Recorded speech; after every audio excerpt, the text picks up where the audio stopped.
Donald Topp is a Wisconsin-based pop artist. He also happens to be the #1 selling artist here at the David Leonardis Gallery.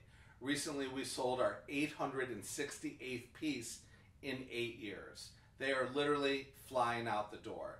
In the series shown here, it's the cartoon Tattoo Hipster Girls, and he says that the background images are the pressures on women. So it's really poignant. People seem to get it. Their addition of 10 or less, and he varies the colors in the painting and the background, so each one comes out unique. They look a lot better in your house, and we'll see you here on Paulina Street. Welcome to Chit Chat with David Leonardis, and today's fantastic guest is Donald Topp.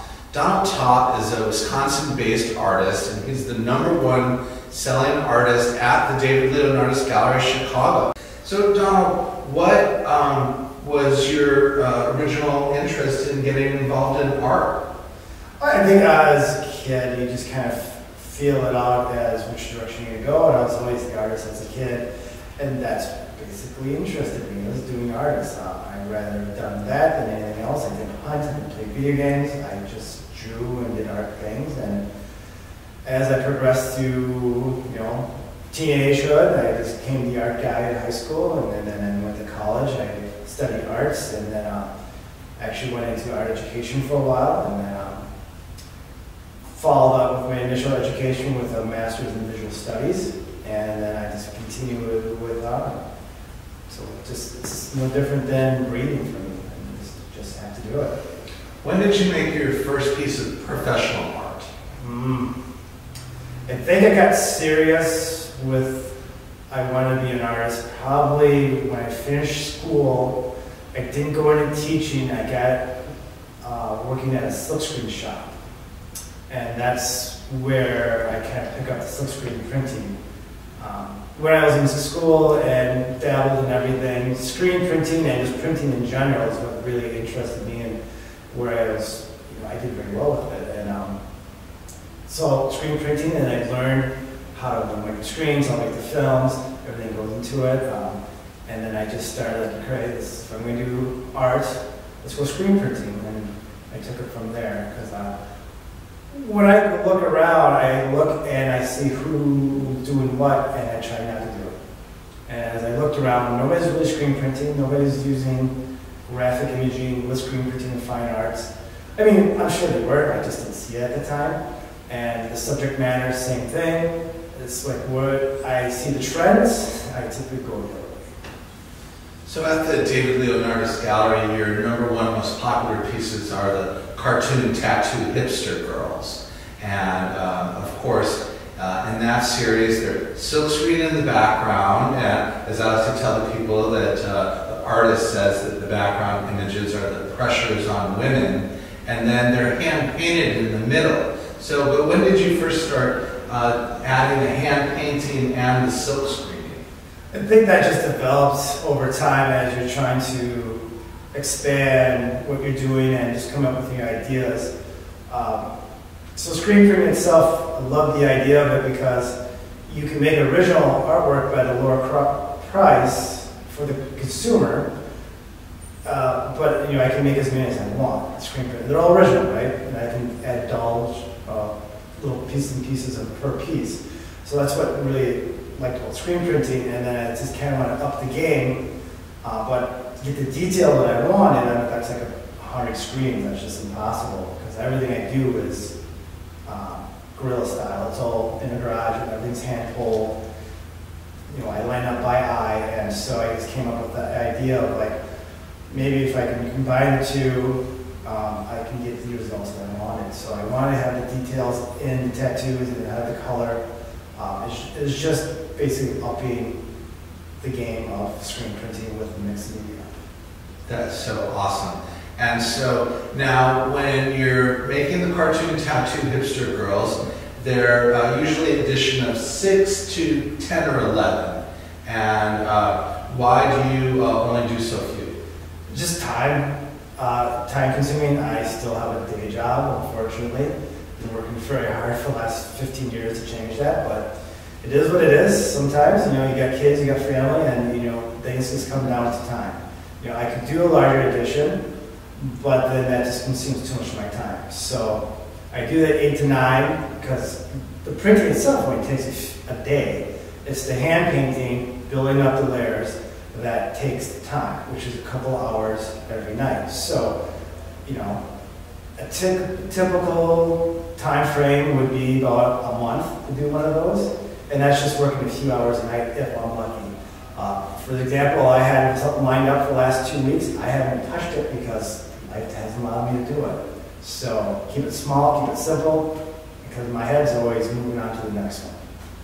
Well, they're fantastic pieces, and you're always altering the hand painting and the background colors, so each one comes out unique, and I see it on a daily basis. We sell one Donald Topp every 3 days. It's now been 8 years. We just sold one last night. It's our 870th Donald Topp, 109 a year. It's just so interesting that the people, they're so drawn to it. They want that original feel, and also the fact that each one is varied, and the people just, they gobble them right up. All right, well, we're going to give it a few minutes to contemplate, and we will be back talking about the pressures on women and also on men in the artwork for some of the cartoon tattoo hipster boys that Donald works with, and we'll see you in a minute. Come on out to the Howard Finster Vision House Museum. We're located in Summerville, Georgia, an hour and a half north of Atlanta, 45 miles south of Chattanooga, 670 miles away from the David Leonardis Gallery, Chicago. We have a bed and breakfast, and we hope you don't mind the ghost that we have there, and we'll see you in Northwest Georgia. Paul Kostabi is an amazing New York-based artist. He was friends with the famous painter Jean-Michel Basquiat. He played on the first White Zombie album, and this art is going to be a fantastic addition to your art collection. Give me a call, and we'll see you on Paulina Street. Okay, so we're back here with Donald Topp. Now, Donald, the cartoon Tattoo Hipster Girls, you're able to draw these original hipster girl characters where they're all grown up and doing the town. Is there something that comes to mind? Do you use any reference materials for that, or is that all just freehand?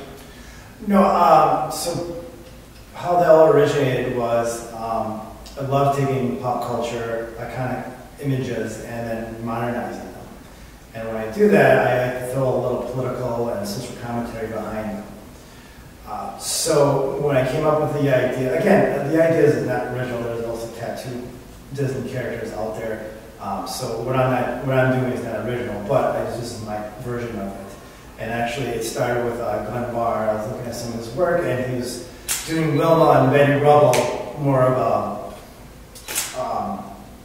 you know, Desperate Housewives feel to it. And I got the ideas like, well, how do I kind of modernize that with some of the ideas in my head? So Wilma Flintstone was actually the first tattoo character I did. Really? So what it was is basically how do I modernize them? And I was looking at the culture at the time. Again, this is probably 10 years ago I started doing that. Is when I got my first tattoo, it was very still taboo. But now the culture has changed, where tattoos are totally acceptable, right? Back in my day, a lot of the athletes, you know, movie stars, their tattoos were airbrushed out of magazines because it wasn't acceptable yet. Now it's totally opposite. Go anywhere. Now it's who isn't tattooed, right? So I was playing off with that idea of these wholesome, pure characters that we grew up with and modernizing them. And then then I started what else could I do? Is then I start talking about the kind of like the pressures, the expectations that get pushed upon us by the media, advertisement, the social norms, and you know the reflection of that. How we were always on this constant pressure of being perfect, idealism that we'll never achieve, right? But we're constantly getting bombarded by it through our media, through magazines, whatever, commercials, and it's just the unrelenting, propaganda of, perfection and beauty, of the perfect body, the perfect life, that it's just, it's a fantasy. And it's just like, makes people feel anxiety, anxious, because, again, art is typically a reflection of the artist, right? So it is a reflection of what I was feeling, and I was just presenting it in a visually way of dealing with those idealisms that are always constantly on me, because, again, when I was in school, I had expectations of this is what I was going to do. Nobody asked me what I wanted, right? It was expected that I would be doing these things. But what did I want? Nobody ever asked that. So it's just kind of that, just dealing with those internal issues that I still deal with today, right? So, but again, it's always better to catch flies with honey than vinegar. So I always try to have a little humor behind it, sneak my little political and social commentary behind the imagery that I use. And of course, you're a married with children man, and do your wife and daughter contribute information that helps you to choose the imagery for the cartoon Tattoo Hipster Girls? My wife is quite a bit. So again, with the drawings, the oval drawings, I base it off like magazine models or something like that, because I didn't want them all look the same. I each wanted to look individually different, right? Because I wanted to be a comic book artist when I was a kid. And so eventually what happens is they all draw the same way, and I want each to have their own distinct look. So I would base it off of magazine advertisement models that would fit the feel that I was looking for. So I'd have them laid out, and I kind of wanted use this pose for this character, but then my wife was the filter. So she said, no, this is the one I like. And typically, 9 out of 10, she's right, so I go with her opinion. So, and my girl, she's 8 years old, so she didn't care. So. Got it. Well, at the gallery, I like to tell people that traditionally, the lady gets what she wants whenever she wants, but the gentleman gets what he wants sometimes, and I do advocate for both parties, and that way the gentleman has some art he likes, and the lady has some art that she likes, and they blend that together, and now you have a art collection, and your art just fits in there perfectly, because people like to choose more than one, and they look great in a series. All right, we are digging deeper into the mind of Donald Topp, and we will see you in a minute. The Reverend Howard Finster is the grandfather of contemporary American folk art. He's a visionary artist. He was painting a bicycle as he was a retired reverend and also a bicycle repairman. He's painting this bicycle, and the paint forms a face on his hand and tells him to paint sacred art. He tells the face, I can't do that, only professionals can do that. The voice says to him in an ever-increasing tone, how do you know, how do you know, how do you know? So he pulls out George Washington from his pocket, because he didn't have Ben Franklin, although later on he had plenty of Ben Franklins, and then he said, maybe I can do this. The man made just shy of 47,000 pieces of art shown throughout the world. He was a dear personal friend and mentor to me. We published 36 signed limited edition silkscreen prints of his works and feature his originals as well here at the David Leonardis Gallery in Chicago. The Reverend Howard Finster's art has this super-powered spiritual aspect that is a winner for anyone who possesses it. Give me a call and they look a lot better in your house. I first met Chris Peldo in the early 1990s, and his art was going to be featured in USA Today for the Absolute Illinois campaign. It was right before I started my gallery, and so basically I started my gallery. Chris was in the first show. We had Wexler, Peldo, Swank, and then a few months later, the David Leonardis Gallery name went international in USA Today for the Absolute Illinois ad. I used that to sell a Screaming Head painting to Bristol Myers Squibb for $20,000, and the Michael Jordan garbage ball to Disney was $15,000. We have a lot of affordable original Chris Peldos, and they would be an excellent addition to your collection. Okay, we're back here with Donald Topp, and Donald, I want to talk to you about the second series that's so popular at the David Leonardis Gallery is the Icon Print series. And in that series, you selected a popular culture figure, kind of the favorite, strongest pose as the main image, and then in the background, the images are multiple images of the artist, of the subject, and they're centric to that main image. How do you choose the character for the icon print, and what has really led you to make so many different images? That actually is the first series that I really, well, that's the second series. The first one was the iconic cartoon sex series, which probably 15, 20 years old. And I was looking to get out of that because it's kind of ran its course. So I always liked the idea of overlapping images, right? And screen printing, I can do that because the idea I've always been is taking a pre-notion character or image that everybody recognizes it, and then putting stuff behind it, layering it, and then putting hidden images or a meaning behind it, therefore changing the overall message of the picture. So if you look at some old Batman stuff, there's some stuff in the background that maybe it's not all Batman, there's some more issues going on. Because my thesis has always been, do people actually look at art, or do they look at art? Like, they look at it, oh, it's Batman, and then they don't really invest in looking into it. By putting hidden images and overlapping images, then I'm kind of forcing the viewer to come in and look at it, take time to look at it, and then when they look at it, maybe they'll find things that are included in the background, right? So with the Iconic series, that's just basically just kind of evolving from what I was doing before. And it's just basically all about the individual, right? Good and bad, about the life story, history, and you just overlook, because again, your life is layers, right? So you're just adding the layers of their career, overlapping them with also juxtaposed with the main image. And the reason I picked that image is because I kind of feel that captures that person or what they're representing. You enjoy your role, singing, just in a weird stance, part of the very poetic pose.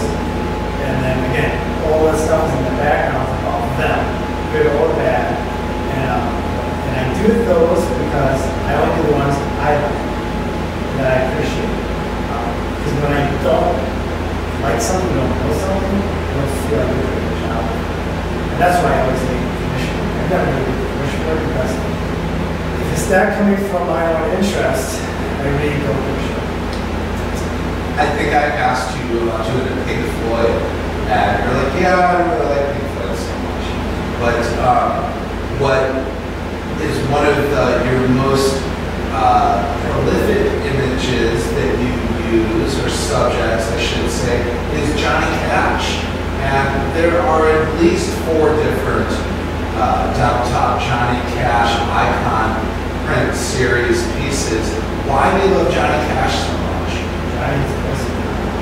That's it. I'm a country boy. I love Johnny. That's, to me, country is Johnny, Willie, and Waylon. That's it. I've never seen a Willie Nelson or Waylon Jennings. Way before you and I met. Again, I've been in this for a very long time. I'll met.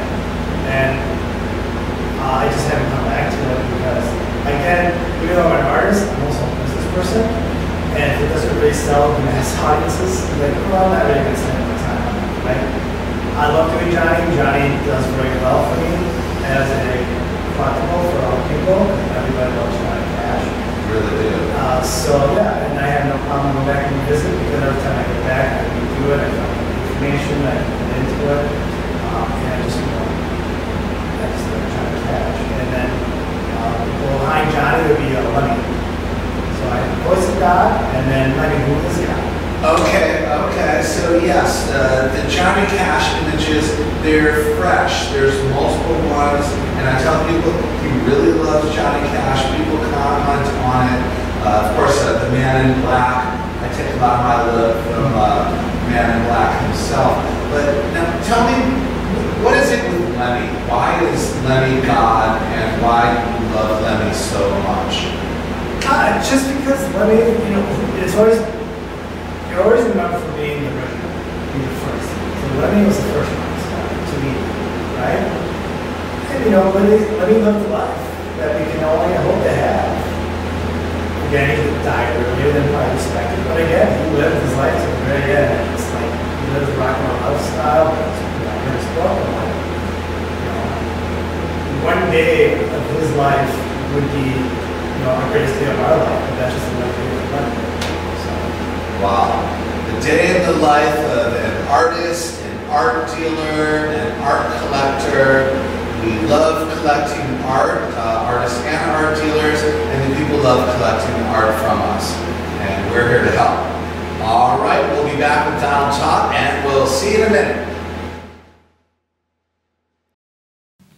Hi, I'm Jerry Szymanski, attorney at law. I get the job done. When you need attorneys who can get the job done for you in the areas of personal injury, criminal law, DUI, and commercial transactions, you want to call me, the Bulldog, because I get the job done, and I'll get the job done for you.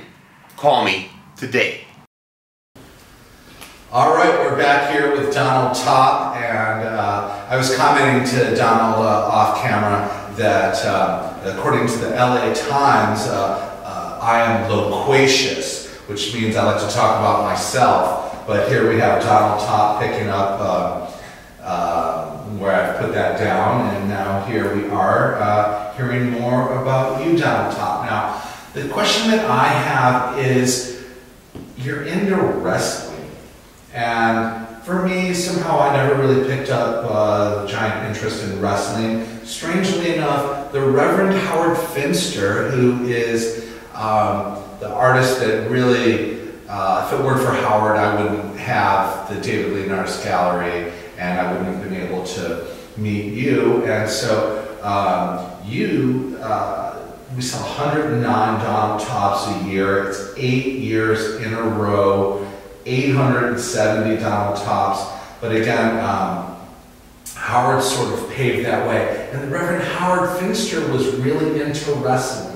So it's all of a sudden kind of putting it together that my top 2 artists, who couldn't be any different if they tried, are into wrestling. Talk to me about wrestling. I wrestled in high school, I wrestled in college. Growing up, I loved watching Saturday night main events on NBC. Don't know why, it's just, why people like this and that. I just love wrestling. I always say it's men's soap opera, right? They're live superhumans doing outrageous things, saying outrageous things, and you can find a character or wrestler that you can project yourself as, and it's just, I really enjoy it, being athletic, being an athlete myself. It's just, for some reason, I don't fall like I used to. I mean, I would watch it religiously for years and years, and it kind of fell off as I was getting older and more responsibilities. But yeah, it's just for me, the first wrestler that really, I guess, entered my popular culture vision was Hulk Hogan from, was that Rocky 3? No. Oh yes, that's right. The beginning. I think that was Rocky 2. Rocky 2 3 was Rocky 2, Rocky 3, Rocky 4. I didn't see Creed, any of the Creeds. I kind of stopped with Star Wars after the original trilogy, but Hulk Hogan. But well, I guess the artist that the wrestling artist that I'm kind of interested in is. It was the movie They Live. Oh, yes, They Live. It's Roddy Piper. Okay. It's a Chris Tucker movie. Mm-hmm. Not just Roddy itself, but the movie itself has a lot of pop culture relevance. The Obey, the alien's face, you see it quite a bit in pop culture imagery even today. Go back and watch the movie, it's like poignant, it's spot on about commercialism and yeah, just go back and watch it. It's a great movie, it has a lot of great lines, and just happen to have Roddy Piper in it. So. And do you think there was any tie-in with Roddy's wrestling that led him to that movie? I don't know. I'm asking you. I don't know how he got that movie. I'm sure the internet will tell you how that happened. So, no, Roddy's always been my favorite. Number one is Macho Man Randy Savage. I do a lot of him as my own personal art. Every avatar through almost social media is Macho Man Randy Savage. That was my guy. He was the greatest wrestler. Well, I know you had, I don't know that you had threatened to wear your Macho Man outfit, but maybe it was just more of a comedic suggestion. No, I had it laid out. We were debating if I wanted to really work. Because Donald Topp has been, I liked having the mystery of Donald Topp. Having a face to my name was, you always like to take pictures, which I always hate because I always like to have this mystique of not having a face to the art and just have my art stand for itself.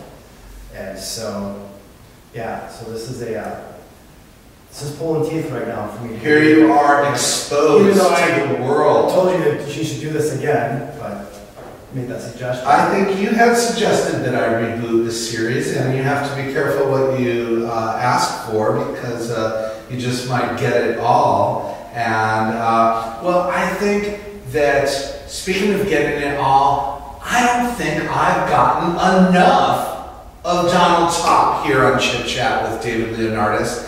And so I'm thinking that we are just absolutely going to have to do a part 2. There's more that I'm interested in. I want to hear about some of these other wrestling characters because I know there's more to it, this wrestling, I think, with you and the icons and the hipster girls. But regardless, we're super excited that we've gotten Donald Topp here, the man, the myth, the art sales legend, that any artist that would try to get into my gallery, I always tell them, well, you have to convince me that your art will sell more than the art that is on the walls that is selling, and your art's selling the most. So we are going to wrap up this shoot, and we are going to do another one, and I'm so delighted to get to explore Donald Topp and what he has to say. Thank you, Donald, and we'll see you next time.